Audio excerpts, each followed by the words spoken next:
രാഷ്ട്രീയത്തിലെ കൂട്ടുകെട്ടുകൾക്ക് എത്ര ആയുസുണ്ട്? തമിഴ്നാട്ടിൽ DMKയും കോൺഗ്രസും തമ്മിലുള്ള വർഷങ്ങൾ നീണ്ട സഖ്യം ഔദ്യോഗികമായി അവസാനിച്ചിരിക്കുകയാണ്. അക്ഷരാർത്ഥത്തിൽ കോൺഗ്രസിനെ മൊഴിചൊല്ലി DMK തെരഞ്ഞെടുപ്പിന് ശേഷം കോൺഗ്രസ് കൂറുമാറിയതിനെതിരെ DMK ഇപ്പോൾ പരസ്യമായി പ്രമേയം പാസാക്കിയിരിക്കുന്നു. തമിഴ്നാട്ടിലെ നാടകീയമായ രാഷ്ട്രീയ നീക്കങ്ങളിലെ ഏറ്റവും പുതിയ ഒരു വഴിത്തിരിവാണിത്. കോൺഗ്രസ് തങ്ങളെ വഞ്ചിച്ചുവെന്ന് DMK പാസാക്കിയ പ്രമേയത്തിൽ അസന്ദിഗ്ധമായി വ്യക്തമാക്കുന്നുണ്ട്. തെരഞ്ഞെടുപ്പിന് മുൻപുള്ള ചർച്ചകളിൽ ഒരു രാജ്യസഭാ സീറ്റും 28 നിയമസഭാ സീറ്റുകളുമാണ് DMK കോൺഗ്രസിന് നൽകിയത്. എന്നാൽ വിജയിച്ച 5 MLAമാരുമായിട്ട് കോൺഗ്രസ് നേരെ പോയതാകട്ടെ വിജയുടെ TVKയ്ക്കൊപ്പമാണ്.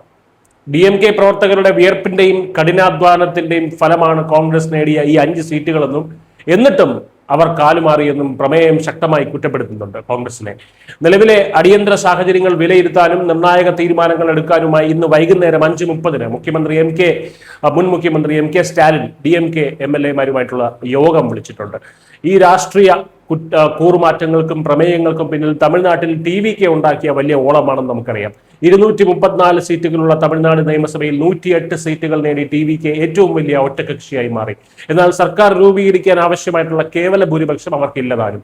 കഴിഞ്ഞ 48 മണിക്കൂറിനുള്ളിൽ 2 തവണയാണ് TVK അധ്യക്ഷൻ വിജയ് ഗവർണർ വിശ്വനാഥ് ആർലേക്കറിനെ കണ്ടത്. ഭൂരിപക്ഷം ഇല്ലാത്തതിനാൽ ഇപ്പോൾ സർക്കാർ ഉണ്ടാക്കാൻ ക്ഷണിക്കാനാകില്ല എന്ന് ഗവർണർ വിജയെ അറിയിച്ചതായിട്ടാണ് രാജ്ഭവനിൽ നിന്നുള്ള റിപ്പോർട്ടുകൾ. ഭരണം പിടിക്കാൻ TVKയും അധികാരത്തിൽ നിന്ന് അവരെ അകറ്റാൻ മറ്റു പാർട്ടികളും നെട്ടോട്ടമോടുന്ന കാഴ്ചയാണ് ഇപ്പോൾ നമ്മൾ തമിഴ്നാട്ടിൽ കാണുന്നത്. DMKയും രഹസ്യമായി കൈകോർത്ത് തങ്ങളെ അധികാരത്തിൽ നിന്ന് അകറ്റാൻ ശ്രമിക്കുന്നുവെന്നാണ് TVKയുടെ മറ്റൊരു സംശയം. അങ്ങനെ വന്നാൽ തങ്ങളുടെ 108 MLAമാരും കൂട്ടത്തോടെ രാജിവെക്കുമെന്ന അന്ത്യശാസനമാണ് TVK വൃത്തങ്ങൾ നൽകുന്നത്. ഇതിനിടെ കേവല ഭൂരിപക്ഷം തെളിയിക്കാൻ ഗവർണർ ആവശ്യപ്പെട്ടതിന് പിന്നാലെ TVK പ്രവർത്തകർ ഗവർണറുടെ വസതിയിലേക്ക് ഇരച്ചു കയറിയത് വലിയ സുരക്ഷാ പ്രശ്നമായി മാറിയിട്ടുണ്ട്. മറുവശത്ത് VCK, CPI തുടങ്ങിയ പാർട്ടികളുടെ പിന്തുണ ഉറപ്പാക്കാൻ TVK നേതാക്കൾ ശ്രമം തുടരുകയാണ്. ഇതിനിടയിൽ സ്വന്തം MLAമാരെ TVKയിലേക്ക് ചാടി പോകുന്നത് തടയാൻ വേണ്ടി എടപ്പാടി പളനിസ്വാമി 40-ലധികം AIADMK MLAമാരെ പുതുച്ചേരിയിലെ ഒരു റിസോർട്ടിലേക്ക് മാറ്റി പാർപ്പിച്ചിരിക്കുകയാണ്. ചുരുക്കത്തിൽ 2026 തമിഴ്നാട് തെരഞ്ഞെടുപ്പ് ഫലം സംസ്ഥാന രാഷ്ട്രീയത്തെ ഉദ്വേഗജനകമായ ഒരു ത്രില്ലർ സിനിമയാക്കി മാറ്റിയിരിക്കുകയാണ്. DMK കോൺഗ്രസ് സഖ്യത്തിന്റെ തകർച്ച ഇതിലെ കേവലം ഒരു രംഗം മാത്രമാണ്.